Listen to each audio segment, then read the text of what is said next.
Ben, is this a smokescreen that, Jordan's made a mistake and he said, well, I'm coming back, I don't want any money, I just want to get on with my career, and possibly Ajax? Well, I think Ajax will happen. I understand that he'll be off to Amsterdam today to complete those formalities. There's a termination agreement that's ongoing with Itifak. It's all agreed verbally, but it's quite complicated. And interestingly, he hasn't actually been paid the wages because he deferred them for tax purposes. So then in Abu Dhabi, when the parties held a conversation to discuss the terms of his exit, Henderson agreed to waive the wages that he hasn't yet received. And then Al Ittifaq have decided that it frees up the second half of the season budget from what they call 8 million in wages. I know some figures have suggested higher. So if you take that 8 million number, effectively, Henderson said, don't bother paying me the 4 million for the first half of the season, which he hasn't yet received. And then Al Ittifaq have said, we'll free up the second half of the season worth 4 million on the books. Yeah. And therefore the termination settlement can basically be deemed to be around 8 million. And then off goes Henderson to Ajax. I'm sure that publicly it will be billed as game time ahead of the Euros, his final Euros. But it is obvious that he didn't settle in Saudi Arabia. The question will just be how much he's prepared to say and maybe how much he can say based on the terms of the settlement. And without embarrassing Saudi Arabian football of the club, how did he play, Ben? Was he playing well? We tend not to talk about that. Is he playing every week and starting? Has he been successful on the pitch?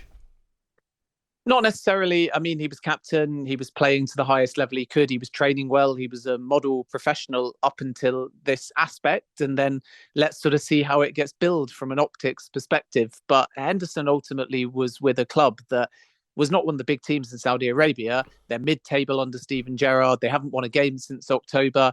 And I think that 6 months or so is a very small amount of time when, as a footballer, you go from morning training to evening training. Most of the games kick off at 9 o'clock. The infrastructure is different. The facilities are different.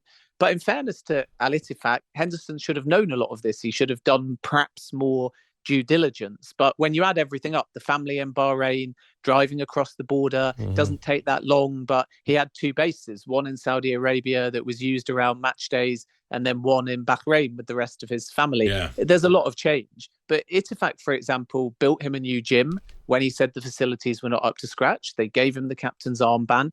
They outlined that the role would be long-term and as a mentor. They gave him some recruitment, say, behind the scenes in sports science and nutrition. Dr. Carl Todd, who's a recent employee, that was a Henderson-driven type signing. He knew Gerrard. Ian Foster, who's now at Plymouth, he had a good relationship with prior to his departure. Yeah. So the club did all they could, but the reality is big step down from Liverpool as captain to Al Ittifaq as captain. And I think even though he played the games and even though he tried to mentor some of the Saudis around him, the standard wasn't up to scratch as far as Henderson was concerned. And then when you add the fact the first 2 months or so were really difficult conditions-wise, steamy, he needed oxygen after one of the games. And I think when you add all of that up, he never quite settled on or off the field.